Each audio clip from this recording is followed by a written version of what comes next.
Tumeuanza leo tarehe 1 mwezi huu wa kwanza mwaka huu 2025. Ni mwaka wa namna gani jamani?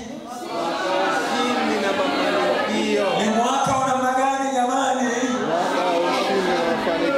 Ni mwaka wa ushindi na mafanikio. Sasa nataka niseme neno hili. Huu ni ufunuo ambao Bwana ametupa. Hili ni neno ambalo linatokana na ufunuo wa kile ambacho Bwana anataka kukitenda katika maisha yetu binafsi na huduma. Amen. Sasa unatakiwa uikamate hiyo. Unatakiwa uikamate hiyo kwa imani. Unatakiwa uikamate hiyo kwa imani. Wangapi wanaamini ya kwamba mwaka huu ni mwaka wa ushindi na mafanikio? Haleluya. Udumu katika imani hiyo. Udumu katika ukiri, maana imani inazaa ukiri na matendo. Imani inazaa nini? Ukiri na matendo. Kwa hiyo amini katika moyo wako, halafu kila siku iwe ndio kauli inayokutoka ya kwamba mimi ni mtu wa kushinda. Kwa neema ya Bwana ninao mafanikio. Mwaka huu ni mwaka wa ushindi na mafanikio, licha ya vita, licha ya vikwazo, licha ya upinzani, licha ya chochote kile, hata kama shetani hapendi, hata kama maadui hawapendi, lakini mwaka huu kwa neema ya Bwana ni mwaka wa ushindi na mafanikio. Ni mwaka wa ushindi na mafanikio. Ni mwaka wa ushindi na mafanikio. Makofi kwa Bwana wa mabwana, Mungu wa Mungu, mfalme wa wafalme. Unaweza ukasimama, ukashangilia, ukapiga makofi, maana yuko Bwana akupaye ushindi ndani ya mwaka huu ambao ni mwaka wa ushindi. Ni mwaka wa ushindi, ni mwaka wa mafanikio, ni mwaka wa ushindi na mafanikio, ni mwaka wa ushindi na mafanikio, ni mwaka wa ushindi na mafanikio. Shetani apende asipende, ni lazima ufanikiwe, ni lazima ushinde. Haleluya, haleluya. Ninaiona neema ya ajabu kwa ajili ya mafanikio yako. Ninaiona neema ya ajabu kwa ajili ya ushindi wako. Kama ambavyo tulilitia jina la Bwana usiku na tukaomba neema na neema ikashuka. Neema ipo juu yako tayari. Neema ipo juu yako tayari. Neema ya Bwana ipo juu yako tayari. Neema ya ushindi na mafanikio ipo juu yako tayari. Ipo juu yako tayari. Ipo juu yako tayari. Ipo juu yako tayari. Ipo juu yako tayari. Ipo juu yako tayari. Ipo juu yako tayari. Ipo juu yako tayari. Ipo juu yako.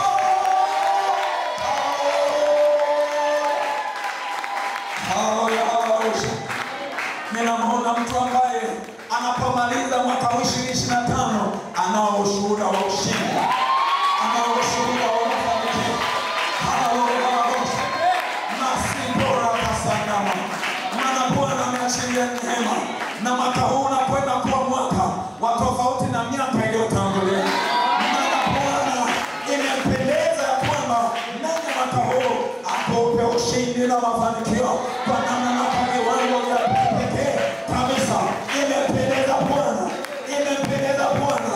Amini tu, ukiri na uingie kwenye vitendo ukiwa na imani na huo ukiri ya kwamba ni mwaka wa ushindi na mafanikio.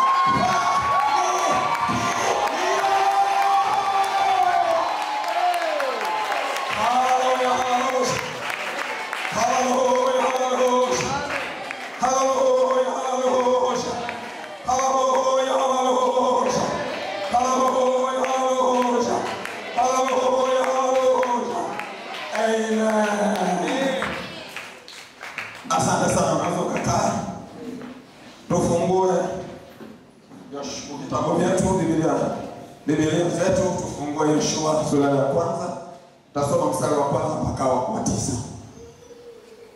Sasa mwambie jirani yako, usitawaliwe na mazoea. Maandiko haya ambayo watu wanakwenda kuyachambua leo hii sio maandiko mageni kwetu. Na mimi kuhubiri na kufundisha fungu hili la maandiko sio mara ya kwanza. Lakini kuwa na ufahamu na uelewa kwa akili ni jambo moja. Lakini uelewa huo na ufahamu huo hufanya kuwa halisi katika maisha yako ni jambo nyingine.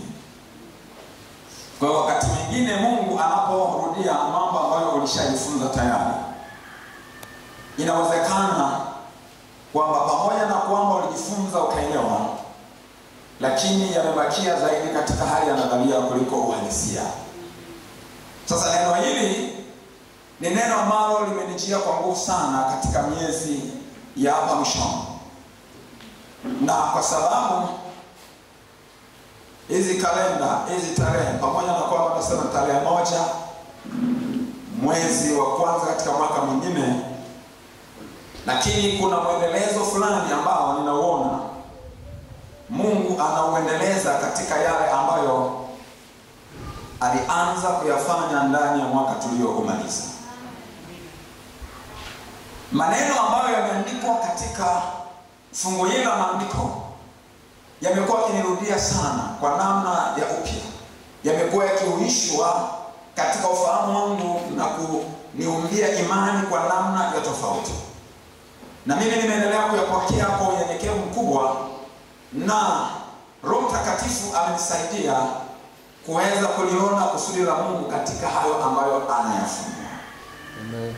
Sasa leo hii tushirikiane tena maneno haya. Na ujumbe wetu unahusiana na hiyo neema ambayo tumeombeana kwenye mkesha. Hiyo neema ya mafanikio. Kwa hiyo kama andika hitaji la neema ya ushindi na mafanikio. Hitaji la neema ya ushindi na mafanikio. Tumekuwa tukijifunza ya kwamba kutokana na hali ya anguko yetu sisi wanadamu pamoja na mazingira tunayoishi kwa maana ya dunia au ulimwengu, ustawi na mafanikio katika maisha yako, katika huduma, katika kila eneo, katika eneo lolote lile la maisha yako, ni matokeo ya ushindi dhidi ya maadui watatu. Daima tupo katika vita dhidi ya maadui wakuu watatu. Adui wa kwanza ni mwili wako mwenyewe, kwa maana ya asili ya dhambi iliyo ndani yako, ambapo namna ya kushinda vita hiyo tunaiona katika Wagalatia sura ile ya 5 mstari wa 16 na kuendelea, anaposema kwamba basi nasema enendeni kwa Roho wala mtazitimiza kamwe tamaa za mwili. Anaposema tamaa za mwili ana maana ya asili ya dhambi iliyo ndani yako. Na pale kama ambavyo tumeendelea kujifunza, ushindi dhidi ya asili ya dhambi, ushindi dhidi ya ile misukumo. Anaposema tamaa za asili ya dhambi, ni ile misukumo, ni yale madai ya asili ya dhambi. Madai hayo ndio yametajwa kama matendo ya mwili: uasherati, uchafu, ufisadi, ibada ya sanamu na mambo kama hayo. Yameorodheshwa hapo chini kwenye hilo fungu la Galatia sura ile ya ngapi nimesema? Ya 5. Mstari wa ngapi? Hakuna sasa na kwenda leo. Anaposema matendo ya mwili, maana yake hiyo ndio misukumo, hayo ndio madai ya asili ya dhambi iliyo ndani yako. Lakini Paulo pale kwa uvuvio wa Roho Mtakatifu anawaambia Wagalatia ya kwamba wanatakiwa waenende kwa Roho, kwa maana kwamba wampe nafasi Roho Mtakatifu awatawale na kufanyaje na kuongoza. Wakimpa nafasi Roho Mtakatifu, madai ya asili ya dhambi yanakuwa hayana nguvu. Huko ndiko kuufisha mwili.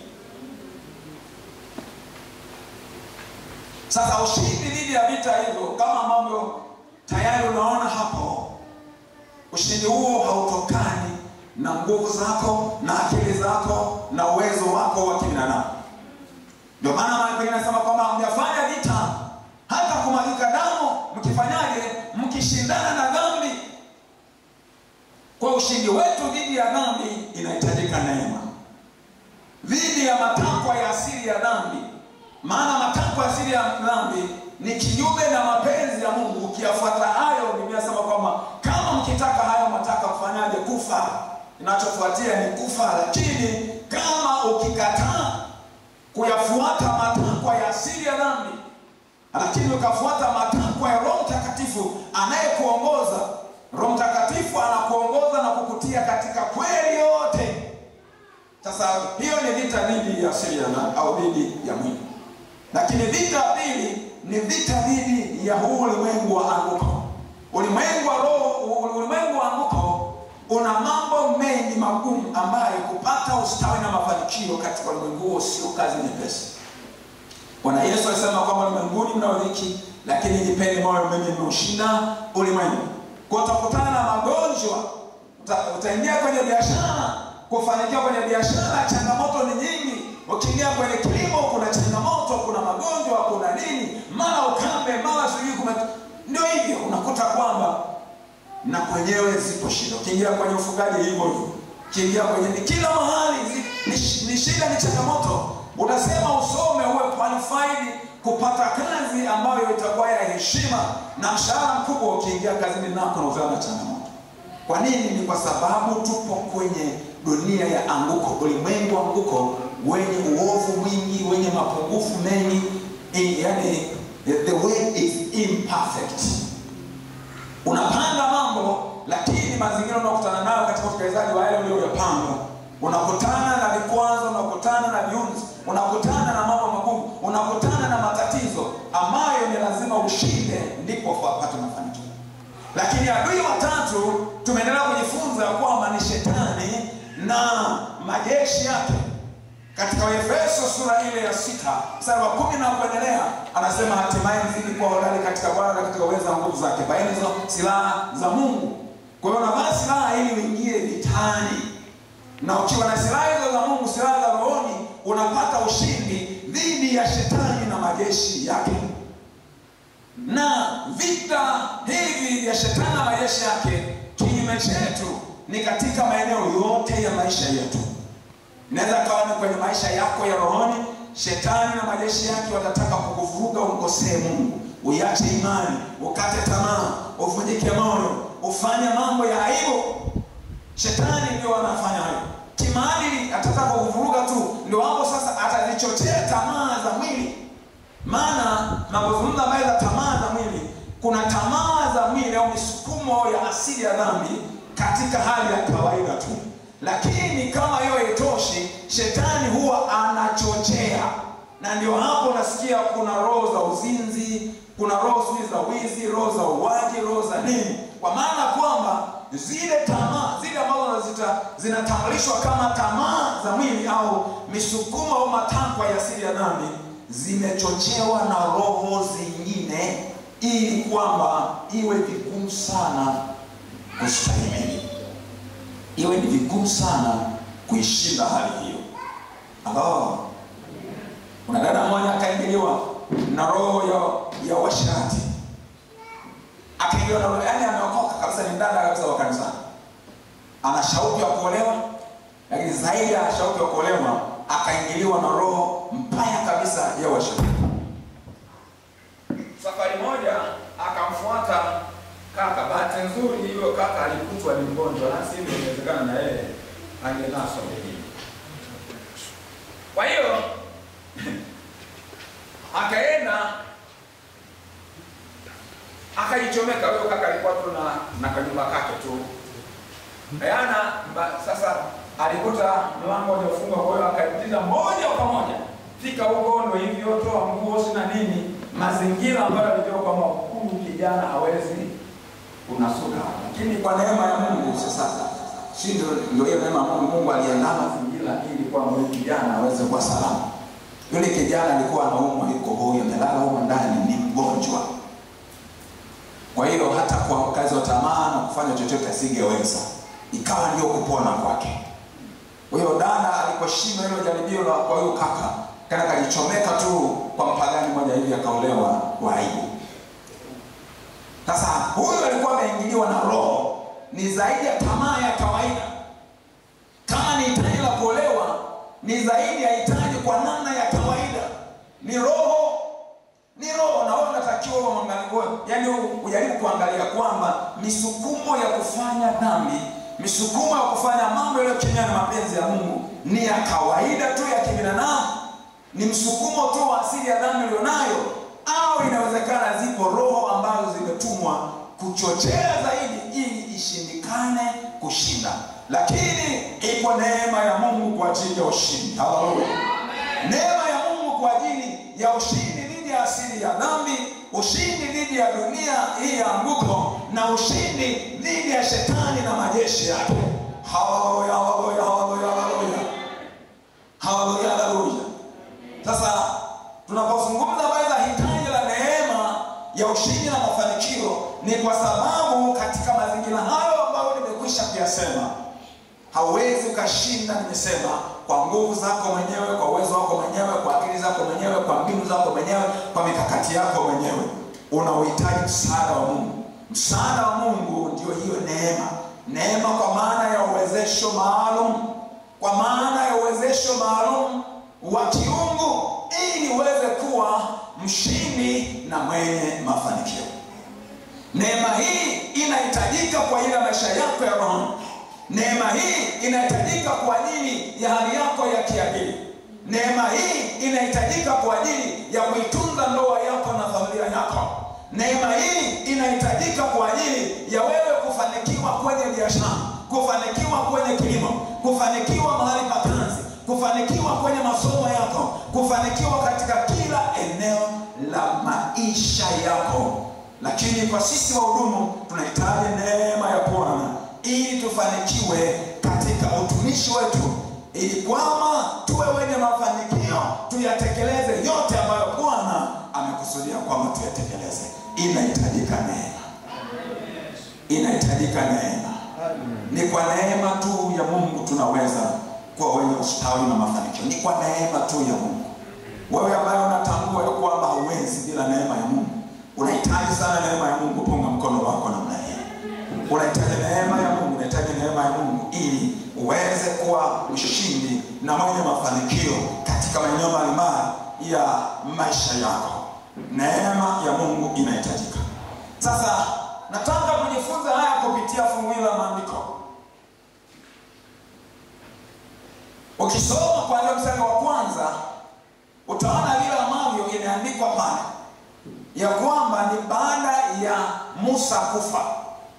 Musa alipokufa, Yoshua aliyekuwa msaidizi wake anapewa jukumu sasa la kuongoza taifa la Israeli mahali pa Musa.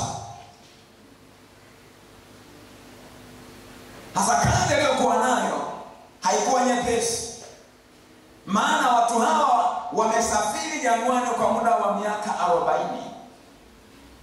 Umefika wakati sasa, baada ya kuvuka sana kwa jangwani kwa miaka 40, Mungu sasa anataka awaingize kwenye nchi aliyowaahidia, nchi ambayo imetajwa kama ni nchi iliyojaa maziwa na asali.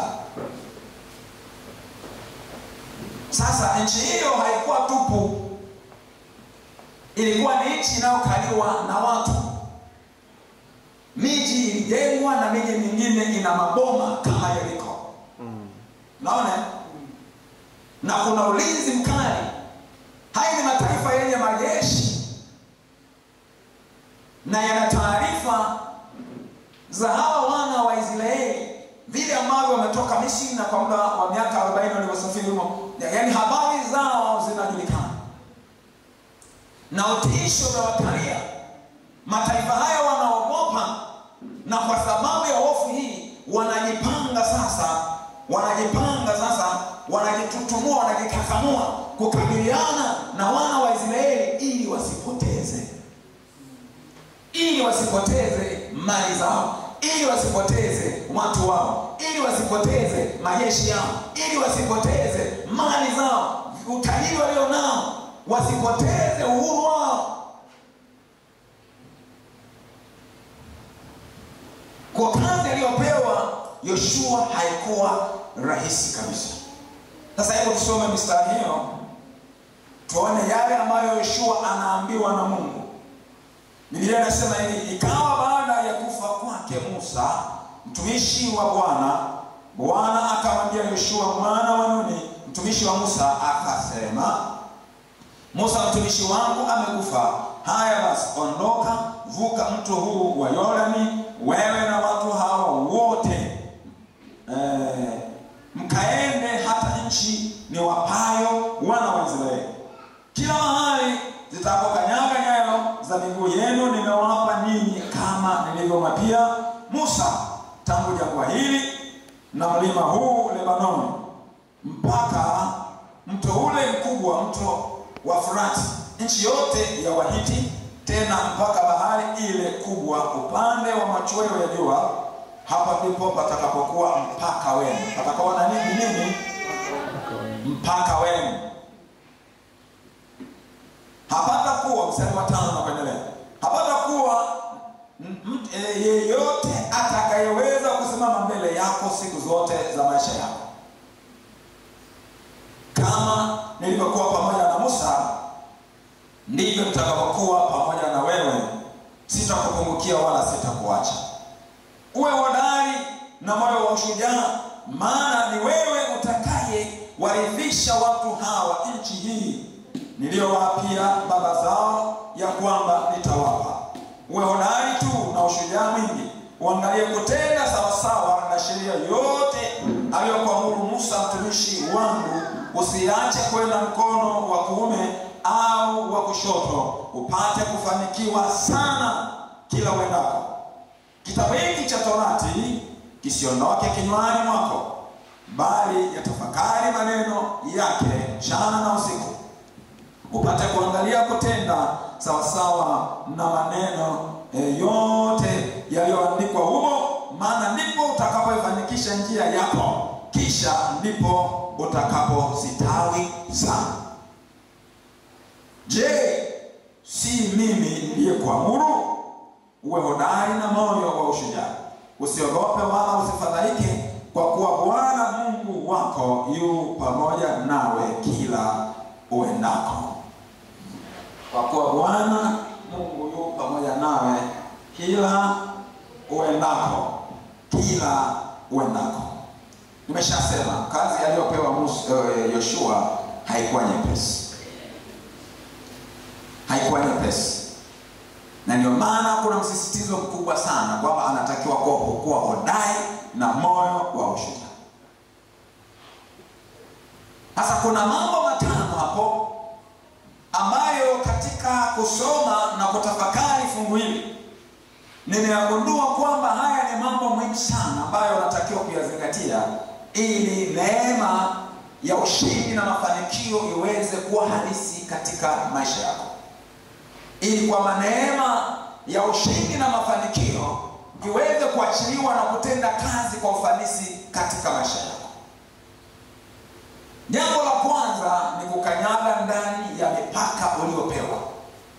Kukanyaga ndani ya mipaka uliopewa. Aliambiwa Yoshua kwenye ule mstari wa 3 na wa 4, anaambiwa kila mahali mtakapokanyaga nyayo za miguu yenu nimewapa ninyi, kama nilivyomwapia Musa. Sasa mara nyingi wengi huwa wanaishia kwenye huo mstari wa 3, kwamba popote utakapopakanyaga umepewa kuwa ni pako. Popote. Kwa unaweza kwenda hata kwenye duka la mtu ukaanza kudai na lenyewe na kwako, maana umekanyaga hapo. Unaweza kwenda kwa nyumba ya mtu ukaanza kuidai nyumba hiyo, kwamba umekanyaga na Mungu amesema kwamba popote utakapokanyaga ni mahali hapo. Unakanyaga kiwanja cha mtu, shamba la mtu, unaanza kudai hapa sasa ni pangu, maana nimekanyaga. Walokole bwana wakati mwingine. Yaani sasa unaweza kupoteza kaka kudai mpaka wake za watu na waume za watu. Bwana Yesu asaidie kuelewa.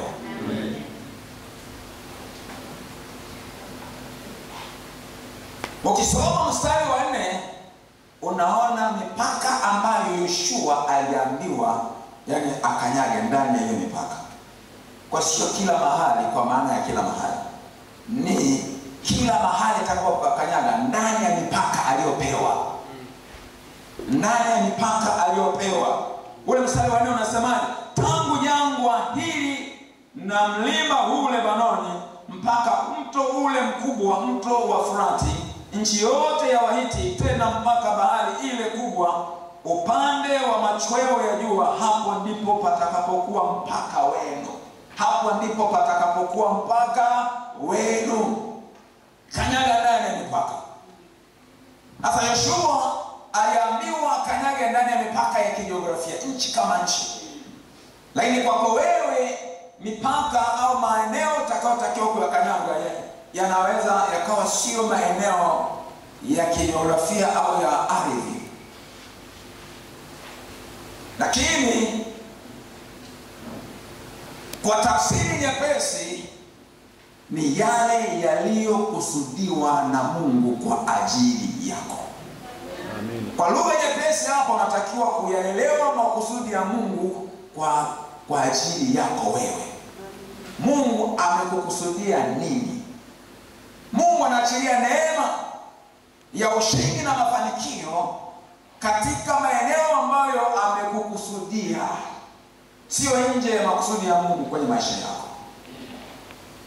Samaki hawezi kupata ushindi na mafanikio nje ya maji. Eneo lake ni katika maji. Ndege hawezi akaingia akaenda kushindana na samaki kwenye maji. Hawa ndege wanaoruka, hawa nyuni. Halo? Hata tai ambaye ni ndege mwenye nguvu sana, sana sana huwa anavizia, tunaweza kumvizia samaki akiwa yani yuko kwenye water surface, yani juu, anaweza katoka alafu anafanyaje, anamwopoa. Lakini huyu tai pamoja na nguvu alizonazo hawezi akaingia akaanza kumfuata samaki kwenye maji marefu, kwa naye akaogelea kama anavyoogelea samaki. Nguvu ya tai ni hewani, angani. Nguvu ya samaki ni kwenye maji. Nguvu ya simba ni nchi kavu. Ina maana kila moja kuna maeneo ambayo umeumbiwa uwezo wa kushinda na kufanikiwa. Kuna nguvu ya asili, alafu pia na neema inaachiliwa ili uweze kuwa mwenye ushindi na mafanikio katika hayo maeneo. Kama ni kwa habari za huduma, mimi siwezi nikaiga huduma ya mtu mwingine. Mimi ni mwalimu. Nikiiga uinjilisti kama sasa na mimi hata pale mikutano mikubwa sana ya injili, nitapata shida sana. Nitafanya kazi ngumu na sitafanikiwa. Maana sio eneo langu. Lazima nitunze mipaka yangu. Eneo langu mimi ni kuchunga na kufundisha. Kitokea nikachachamani nikahubiri, lakini bado ni katika maeneo ya uchungaji, bado nakamatwa zaidi na walimu, maana ndilo eneo langu hasa. Kwa hiyo lazima nitunze mipaka yangu. Kwa hiyo nitaiomba neema ya Mungu na nitachochea kipawa cha walimu. Nitajifunza kuwa mchungaji makini na mwenye mafanikio. Kwa neema ya Mungu, Mungu anaweza akanipa kanisa kubwa, maana ndio eneo langu. Kuna mtu mwingine ukimpa kuchunga anapata shida sana.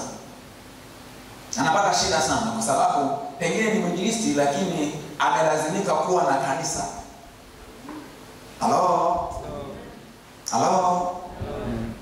Amelazimika kuwa na kanisa. Kuna mtu mmoja, kwa mtumishi wa Mungu mmoja baadaye akalazimika tu kukabidhi kanisa. Ni mwinjilisti mzuri ambaye akihubiri watu wanaokoka, miujiza inatendeka. Lakini hata ukimkabidhi kanisa la watu 100, 200 ni ngapi? Baada ya muda sio mrefu sana utakuta kuna watu 30, 50 ngapi, watu wanapukutika, hana uwezo wa kuchunga.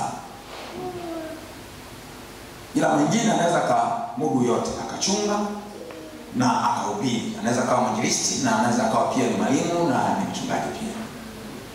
Kwa hiyo akacheza kabalance tu vizuri katika. Kwa kuna mipaka kwa habari za utumishi wetu.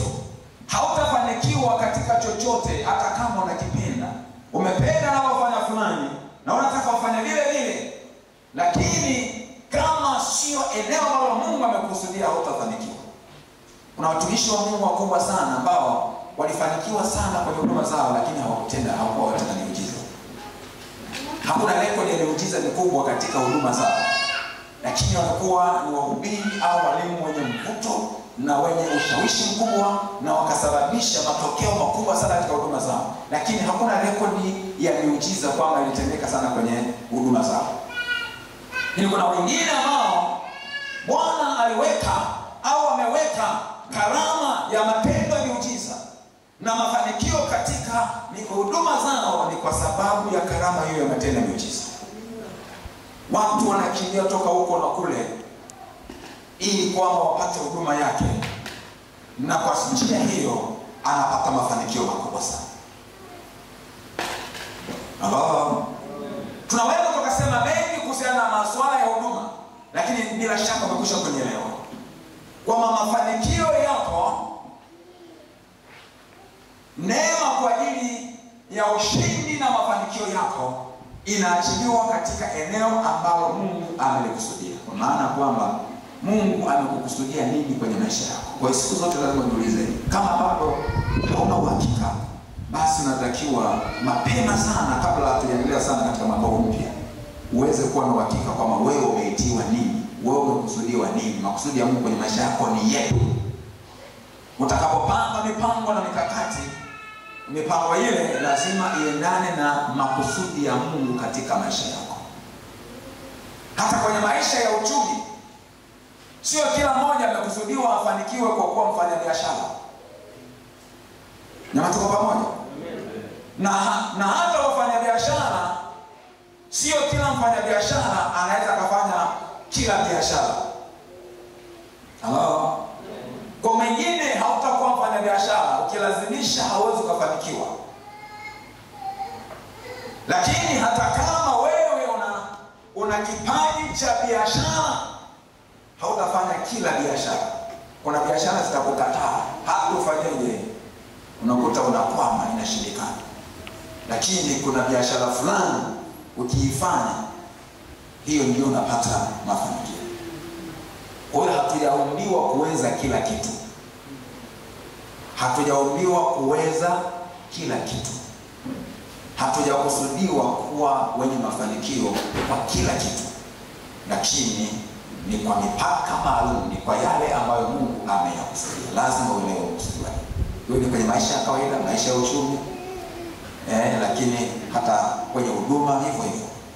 Wewe, kuna mtu ambaye Mungu amemkusudia awe mwimbaji, kwa hiyo anaweza akachochea kipawa hicho na akafika mbali. Kuna mtu mwingine hata afanyeje, hata umletee mwalimu wa kumfundisha muziki, amfundishe mchana kutwa, usiku kucha, siku zote, wiki zote, miezi yote, miaka kadhaa, bado hajakuwa mwimbaji mzuri, hajakuwa mwanamuziki mzuri, kwa sababu sio neno lake.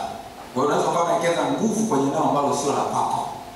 Kwa hiyo unatakiwa ugundue wewe umekusudiwa wapi, ujue mipaka yako, ili uwekeze nguvu ya kutosha kwenye hiyo mipaka yako.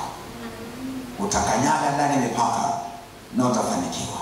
Kama ambavyo aliambiwa Yoshua kwamba atafanikiwa, ndivyo ambavyo na wewe sasa ninakutamkia ya kwamba ukikanyaga ndani ya mipaka, ipo neema ya Bwana kwa ajili ya mafanikio yako. Ipo neema ya Bwana kwa ajili ya mafanikio yako, maadamu tu ukanyaga ndani ya mipaka. Hiyo ni kanuni muhimu sana. Hiyo ni jambo muhimu sana la kuzingatia. Lakini namba mbili, unatakiwa kutambua kuwa unayafanya kwa amri au agizo la Mungu. Hautafanikiwa kama unayafanya sio maagizo ya Mungu, sio amri ya Mungu. Mungu anapoachilia ufunuo wa makusudi yake, ukagundua makusudi ya Mungu katika maisha yako ni yapi, kinachofuata ni wewe kuwa makini kufuata au kusikiliza maelekezo na maagizo yake. Katika Zaburi 32 mstari wa 8 kuna ahadi pale ya Mungu, anasema nitakufundisha na kukuonyesha njia utakayoiendea, nitakushauri jicho langu likikutazama.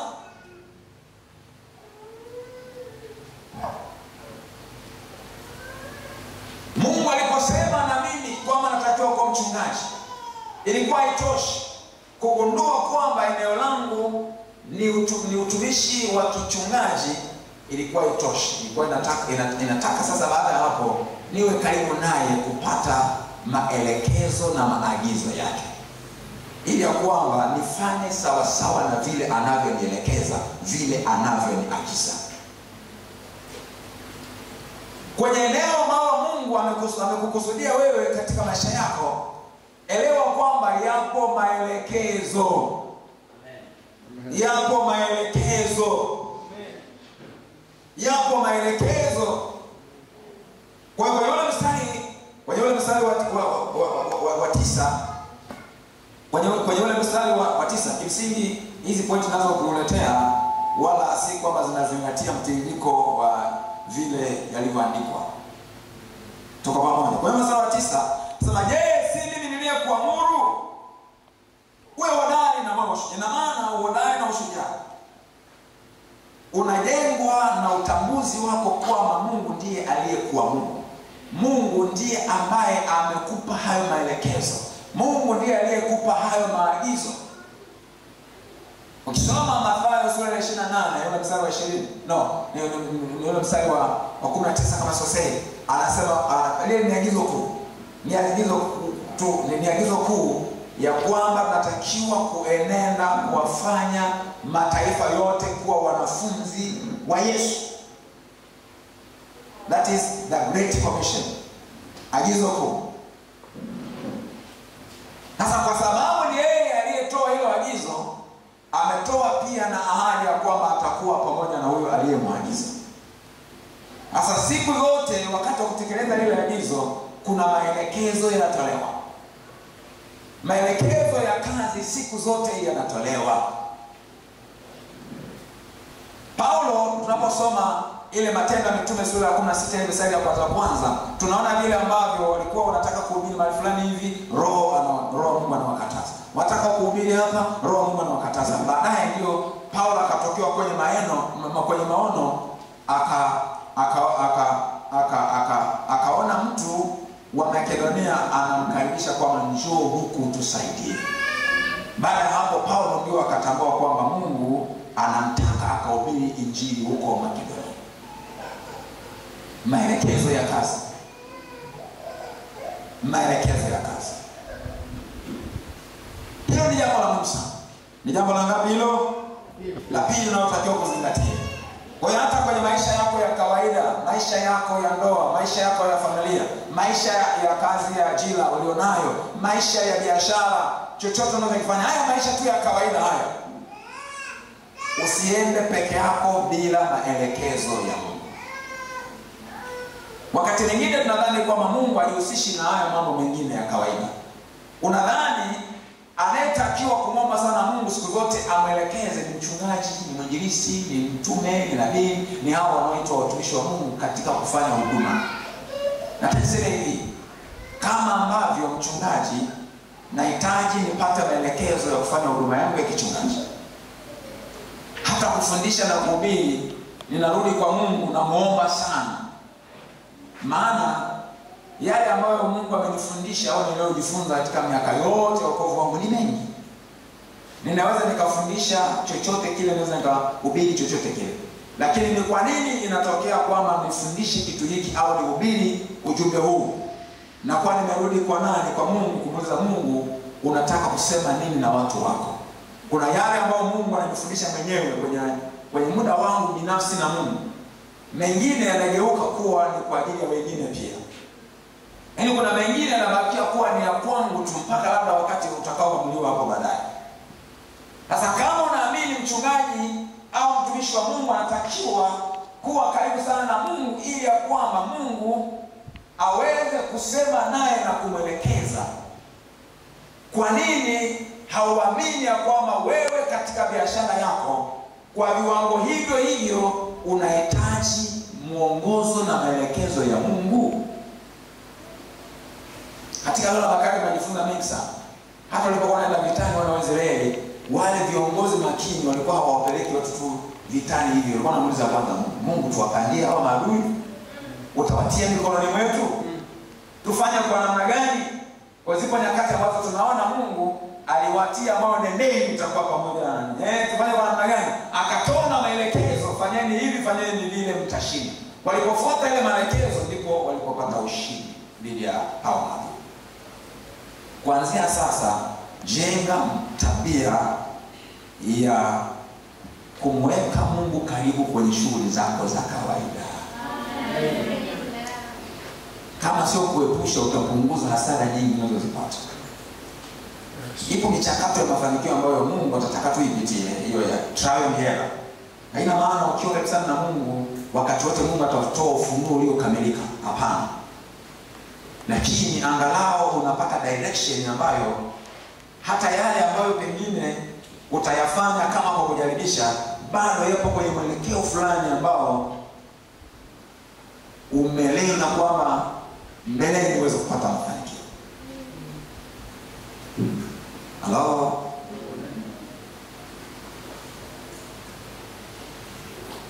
Kwa habari za masoko, unaweza kufanya utafiti wa kawaida, ukajua ni bidhaa ipi sokoni inayohitajika, mali fulani nifanye biashara ipi inaweza ikanitoa. Lakini kuna mambo mengine ambayo ni siri, haijulikani, mambo ya kesho haijulikani. Hello? Hivi sasa kwa Yusufu,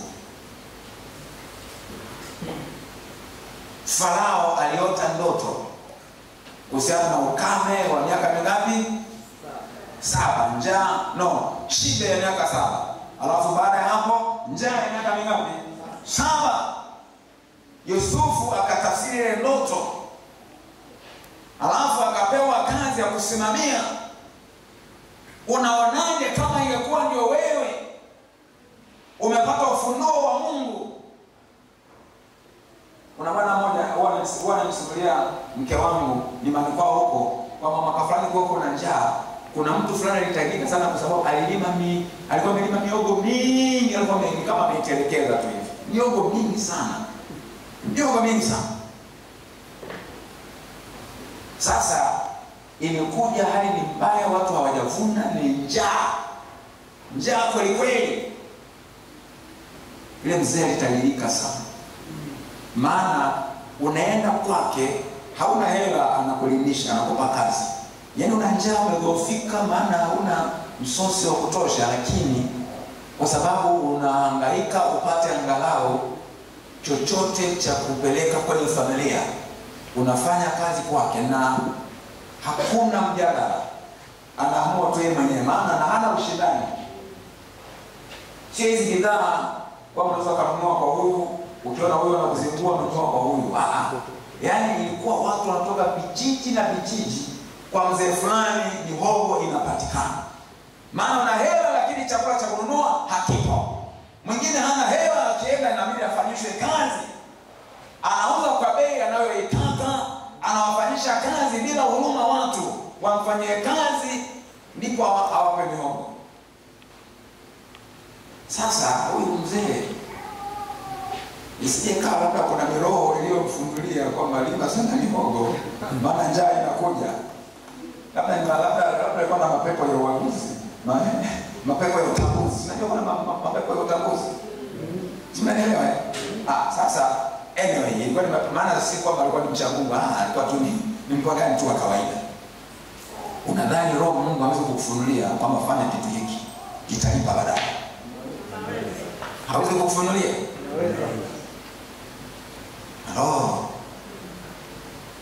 Mungu akitaka kukufanikisha ukiwa karibu naye, kuna vitu atakuwa anakunong'oneza. Yaani kuhusu tu maisha ya kawaida, biashara yako, shamba lako, hiyo mifugo yako, nini. Wale wewe usomi ile kisa cha Yakobo. Yakobo alikuwa anaoteshwa mpaka ndoto. Anaona kwenye ndoto ya kwamba sijui mabebero wanazini wale nini. Mabebero ambao wanawapanda yale nini? Majike yana sijui yana makamaka na nini. Kuna namna ambavyo wewe fuatilia tu vile ambavyo Mungu alikuwa anamfunulia, kwa sababu alikuwa pamoja naye. Amen. Si niongee vipi ili unielewe mpendwa. Ila mwaka huu 2025 unataka ushindi na mafanikio kwenye eneo lolote lile la maisha yako. Uwe karibu na Mungu, pata maelekezo ya Mungu, pata maagizo ya Mungu, ufundishwe na yeye, uelekezwe na yeye, uonyeshwe njia unayopaswa kuiendea na yeye. Kama 32 mstari wa 8 anaposema, nitakufundisha na kukuonyesha njia utakayoendea, nitakushauri jicho langu likikutazama. Kwa namna hiyo utafanikiwa. Kwa neema ya Mungu inatenda kazi kwa namna ya pili. Ndio hiyo ni kwa njia ya hayo ambayo Mungu yafunua kwako. Alafu namba 3, unatakiwa kutambua kwamba Mungu yuko pamoja na wewe. Hiyo ndio namba 3. Siku zote elewa kwamba Mungu yuko pamoja na wewe. Usoma mstari wa 5 na ule mstari wa 9. Mungu yuko pamoja na wewe. Ni kwenye huduma, hata kama unapita kwenye mazingira magumu, yuko pamoja na wewe. Kwenye biashara yako, yuko pamoja na wewe. Kwenye ndoa yako, yuko pamoja na wewe. Kwenye kazi yako, yuko pamoja na wewe. Huko shuleni, huko chuoni, Mungu yuko pamoja na wewe. Utambuzi wako ya kwamba Mungu yuko pamoja na wewe ndio unaosababisha neema yake kutenda kazi. Siku zote elewa kwamba Mungu yuko pamoja na wewe. Kuna wakati unapita kwenye giza nene, yaani kwa maana ya mazingira fulani magumu sana, uelewe kwa nini, ila uelewe kwamba Mungu yuko pamoja na wewe. Amen. Wala yeye hajakuacha. Haleluya. Kuna ndugu mmoja alikuwa anaomba Mungu, alafu akafunuliwa akajiona kama yuko ufukweni, mahali ambapo kuna ule mchanga fulani hivi ufukweni mwa bahari. Halafu akaona ya kwamba kulikuwa kuna pea mbili za nyayo, maana yake ni nyayo zake na nyayo za mwingine ambayo alitambua kwamba hizi ni nyayo za Yesu, kwamba katika kusafiri na anapo alipokuwa anaziona zile nyayo, alikuwa analetea picha ya maisha na matukio mbalimbali katika maisha yake. Kwa hiyo akaona kwamba kuna nyakati ambapo alipita kwenye mazingira fulani magumu na anaziona nyayo mbili, kwa maana kumbe Yesu alikuwa pamoja na yeye. Halafu kuna nyakati ambazo hali ilikuwa ni mbaya zaidi, halafu nakuta kwamba kuna pea moja tu ya nyayo. Yule mtumishi wa Mungu akalia, Mungu, nini hii? Yaani kumbe ndo maana niteseka namna hii katika wakati mgumu ambao nilikuwa nakuhitaji zaidi. Mbona uliniacha ukaniacha peke yangu? Yesu akamwambia, mwanangu, sikukuacha. Wakati huo unapoona kwamba kuna pea moja tu ya nyayo, nilikubeba. Wewe pea moja ya nyayo ni ya kwangu mimi, sio ya kwako wewe. Haleluya. Na ndio maana waimbaji hapo wametuongoza kuimba kwamba haikuwa rahisi kufika hapa, ni mkono wa Bwana umenibeba. Sio tunaimba hivyo? Nataka tu nikuthibitia kwamba Mungu yuko pamoja na wewe. Bwana yuko pamoja na wewe.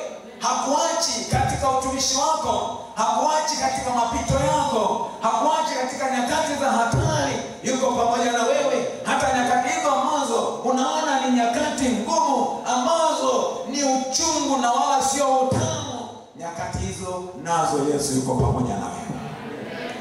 Kama kuna mambo machungu ambayo yanakutokea, anayaruhusu kwa kusudi maalum, lakini hakuachi uangamie.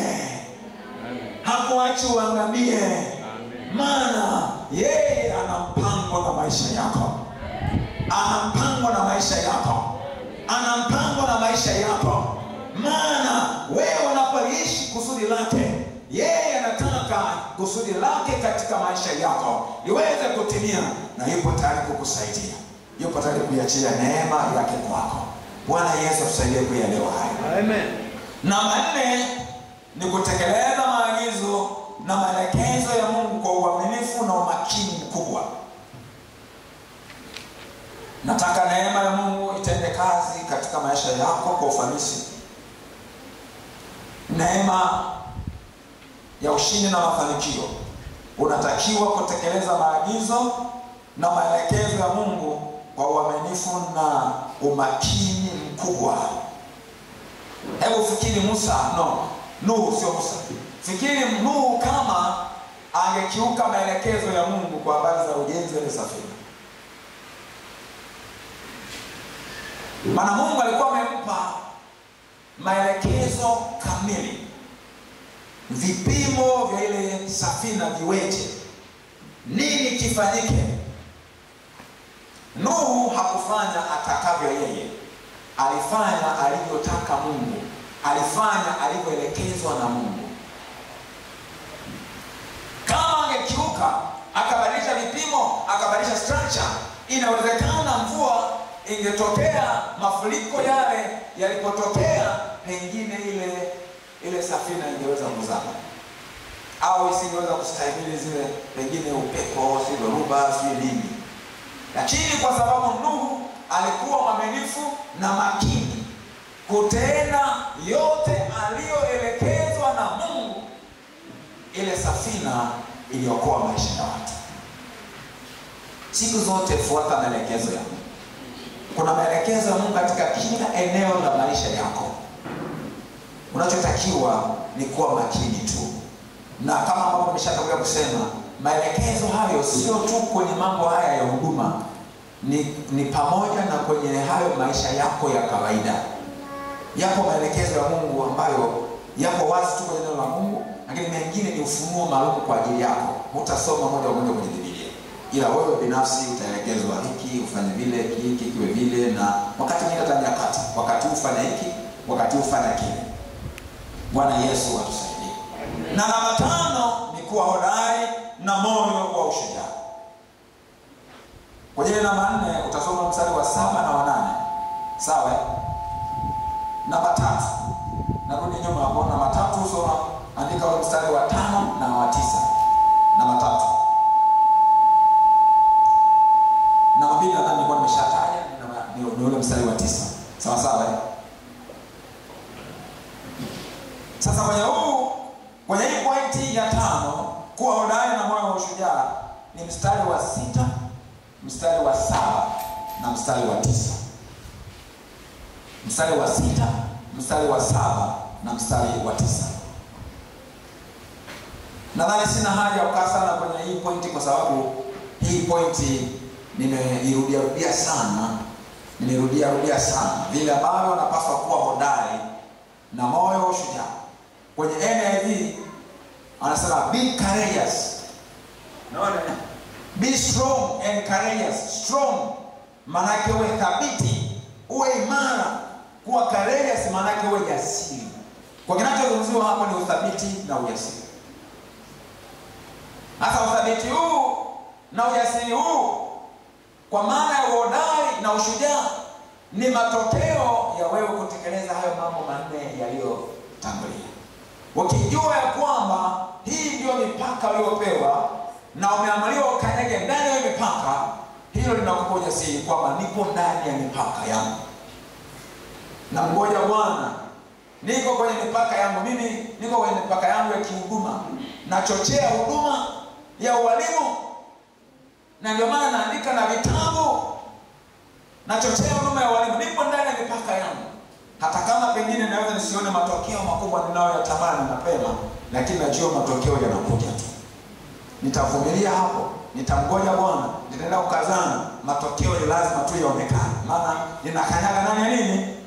Kwa hiyo ujasiri wangu unatokana na kwamba ninaelewa hii ndio mipaka yangu. Lakini ujasiri wangu unatokana na uelewa wangu ya kwamba Bwana yuko pamoja na mimi. Ujasiri unatokana na uelewa wangu au utambuzi wangu ya kwamba ninayoyafanya ni yale niliyoelekezwa na Mungu. Unaona? Niliyoelekezwa na Mungu. Kwa haya mambo manne hayo ambayo tumekwisha kujifunza, kwa maana ya kanyaga ndani ya mipaka, kwa maana ya kutambua ya kwamba unayofanya ni maagizo au amri za Mungu, na kule kutambua namba 3 kwamba Mungu yuko pamoja na wewe, na namba 4 kwamba wewe unayofanya unatekeleza tu ulioagizwa na kuamriwa na Mungu. Sasa kwa nini uogope? Kwa nini uwe na uoga? Kwa nini uwe na mashaka? Na ndio maana kwenye mstari wa 9 anaambiwa Yoshua, si mimi niliyekuamuru? Si mimi niliyekuamuru?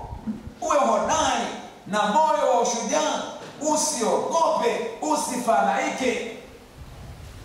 Ninakutia moyo ya kwamba katika mwaka huu 2025 usiogope. Amen. Usifadhaike. Usiwe na mashaka. Uwe hodari na moyo wa ushujaa. Haleluya. Kama adui akikujia, unatakiwa uwe hodari, ukabiliane naye kwa ujasiri. Maana kama ukiwa na hali ya kufadhaika na kutetemeka, hauwezi ukashinda vita. Hakuna ushindi wa vita kwa mtu aliyemwoga. Na tunaambiwa kwamba hatujapewa roho ya uoga, hatujapewa roho ya uoga. Hatujapewa roho ya uoga.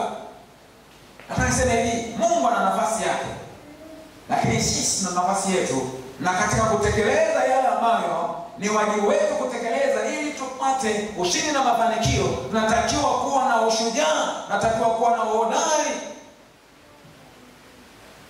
Ukiyafuatilia maisha na utumishi wa Yoshua, utaona vile ambavyo hilo neno lilifanya kazi kwake. Kwenye sura ya 6 unaona vile ambavyo aliongoza majeshi ya Israeli kuangusha mji wa Yeriko. Lakini kwa sababu kuna maelekezo hawakuyafuata, Akani aliwabetray, aliwasaliti, akafanya kinyume na maelekezo.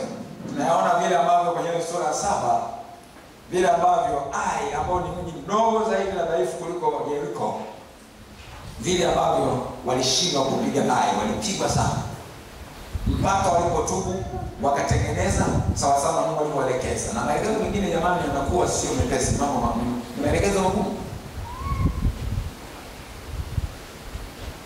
Maana waliamriwa sasa kummaliza kabisa huyo Akani na familia yake. Hasira ya Bwana ikaisha, ndipo akawashindia sasa vita dhidi ya Ai. Lakini ukisoma kwenye ile sura ya 10 unakutana na tukio maarufu sana linalojulikana. Yaani hauwezi ukamtaja Yoshua usikumbuke kwamba kuna wakati alisimamisha jua na mwezi ili aweze kuwapiga maadui zake.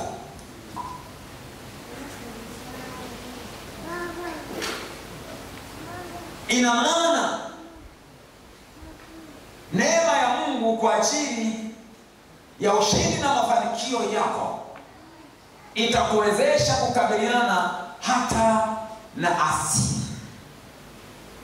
Nature. Inaweza kawa ni mvua, inaweza kawa ni baridi, inaweza kawa ni upepo, inaweza kawa sio nini, inaweza kawa yaani huo umaji wa Mungu. Chochote kile ambacho kinaweza kawa ni sababu ya wewe kushindwa, neema ya Mungu itakuwezesha kukabiliana nacho kwa ushindi.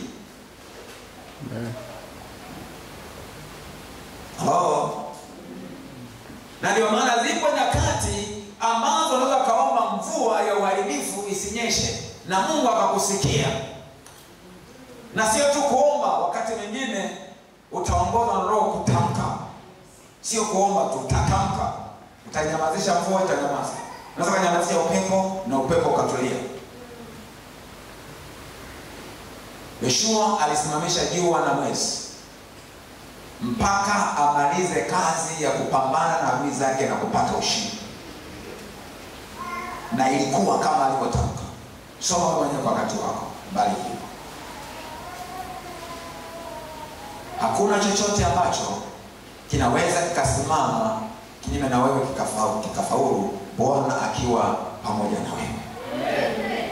Aliambiwa Yoshua ya kwamba hakuna yeyote anayeweza kusimama mbele yake.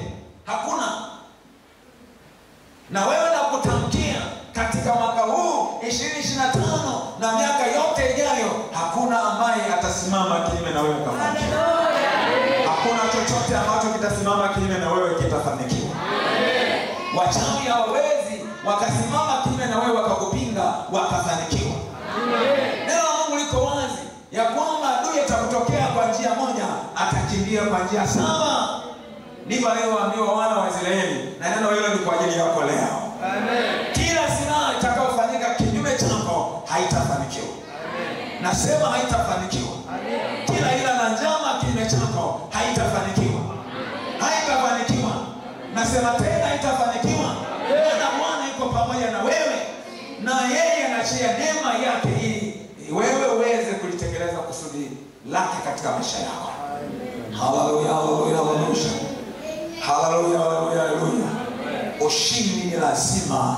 Shetani apende asipende, lazima ushinde. Lazima ushinde. Lazima ufanikiwe. Lazima ushinde. Lazima ufanikiwe. Mahali pa kazini utakuwa salama, maana yupo Mungu ambaye amekuweka hapo. Kama wakitokea washirikina wakutaka kukuharibia hapo mahali pa kazi, nasema hawatafanikiwa. Wewe unani tuna moyo wa ushujaa.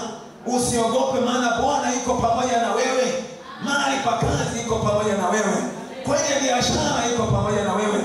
Hata kama wataloga biashara yako, nataka niseme haulogeki na biashara yako hailogeki. Haleluya, haleluya.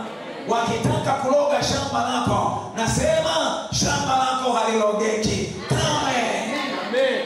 Nataka kusema wakitaka kuloga mifugo yako hailogeki.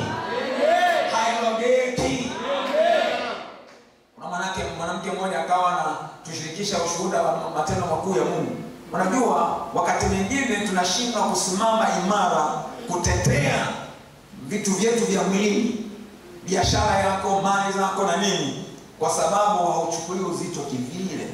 Ila tuko makini na wewe mwenyewe na watoto wako, naomba kila siku kwa ajili yao, lakini hauombi kila siku. Hawi na matamko ya imani, na kuna wakati unasahau kwamba upo vitani. Hata unapoanzisha biashara yote, wewe mlokole, wewe unajua kwamba umetangaza vita. Biashara ni vita. Ili ufanikiwe kwenye biashara yako ni lazima ushinde hiyo vita. Halo. Sasa mwanamke akawa amefuga kuku broiler. Siku moja anaenda bandani, anakuta ilikuwa ni vifaranga sisi vinaongezeka vyote chali. Vyote chali, vyote kendelea vimelala, vyote chali. Akasema sikubaliana uongo wako shetani. Mimi kuku wangu wako salama kabisa. Hawako salama kabisa. Haiwezekani ukanifanyia kwa shetani. Nakataa kwa jina la Yesu. Amina. Akapindua, na kweli niliamka. Amen. Hili anakwambia yote. Akauza akapata hela. Haleluya. Alafu sasa shetani usipokuwa mwangalifu atakufanyia sana mchezo. Kwa mfano hii mitaji ya kukopa hii ndio shetani anapenda sana kushambulia. Maana umekopa, umeingiza kwenye biashara, sasa anataka kutie kwenye madeni. Kwa anaipiga biashara ile, mambo yanakuwa sivyo ulivyotarajia. Huku unadaiwa marejesho. Alafu fedha mambo, njia za kuingiza fedha ya kulipa marejesho huna. Mlokole wa watu unaanza kupiga chenga. Ndio mwanzo sasa wao hukuma vidonda vya tumbo. Ndio mwanzo wa kuwa na pressure. Ndio mwanzo wa kuwa na stress yanasababisha matatizo. Nataka kusema hivi, shetani hana nafasi katika mwaka huu na miaka inayokuja kwa ajili ya biashara yako, kwa ajili ya mali zako, kwa ajili ya kile unachokifanya. Maana vyote hivyo vimebarikiwa na Bwana. Kama hilo unasimama kwa imani, simama kwa imani, kataa kuonewa na shetani kwa jina la Yesu. Uwe hodari na moyo wa ushujaa. Haleluya. Hakuna ushindi katika hali ya ulegevu. Hakuna. Ni lazima uwe hodari. Ukiwa mfanyabiashara, ili uwe mfanyabiashara ambaye utampa Bwana utukufu kwa mafanikio makubwa, uwe hodari na moyo wa ushujaa kwenye biashara yako. Yes. Uwe hodari na moyo wa ushujaa. Uwe ngangari. Hello. Natakiwa adui siku zote unamkunjia uso. Uko serious ya ucheki na shetani. Na ucheki na shetani. Uko serious. Yes, uko serious. Akitaka kwenda kumcheza kokote kale unamnyuka. Lazima umnyuke, maana umepewa amri. Unayo mamlaka. Tumia mamlaka, mnyuke shetani. Haleluya. Haleluya. Aliposa kwa kasika. Simama tukutukuze Mungu sasa kwa dakika chache. Tumwambie Mungu asante kwa neema yake. Tumwambie Mungu asante kwa sababu ya neema ya ushindi na mafanikio. Tumshukuru Mungu maana amekwisha kuiachilia tangu wakati wa mkesha. Amekwisha kuiachilia. Neema iko pamoja nasi. Neema iko pamoja nawe. Neema iko pamoja nawe katika ndoa yako, katika familia yako. Neema ya Bwana ipo kwenye huduma yako, ipo kwenye huduma yako, ipo kwenye masomo yako, ipo kwenye biashara yako, ipo kwenye mashamba yako, ipo kwenye mifugo yako, ipo kwenye ajira yako, ipo kwa watoto wako, kwa wajukuu wako. Ipo neema ya Bwana. Nasema ipo neema ya Bwana. Nasema ipo neema ya Bwana kwa ajili ya mafanikio yako, kwa ajili ya ushindi wako. Ni lazima ushinde. Mwaka huu ni wa kushinda, mwaka huu ni wa kufanikiwa. Umezuiliwa kwa muda mrefu, lakini umefika wakati sasa. Bwana anakwenda kukupa ushindi na mafanikio. Unakwenda kuinuliwa kwa namna na kwa viwango visivyo vya kawaida. Wamekucheka kwa muda mrefu, lakini wataaibika waliokucheka. Watajua ya kwamba Bwana yuko pamoja na wewe. Ulikuwa ni wakati tu wa shule, unapitia kwenye shule ya Mungu, ndio maana mambo yalikuwa yanakuwa tofauti na matarajio, lakini umefika wakati wa Bwana. Ni wakati wa Bwana. Ni wakati wa Bwana. Uvumilivu wako sasa unakwenda kulipa. Subira yako inakwenda kulipa. Umengoja, umesubiri kwa muda mrefu. Bwana ni mwaminifu. Nasema Bwana ni mwaminifu. Mwaminifu. Mwaminifu. Bwana ni mwaminifu. Ameiona imani yako. Mungu ni mwaminifu. Ameona subira yako. Mungu ni mwaminifu. Ameona vile ambavyo wewe unamtegemea yeye. Ameachilia neema na ni lazima ufanikiwe. Lazima ushinde katika jina la Yesu aliye hai. Amen.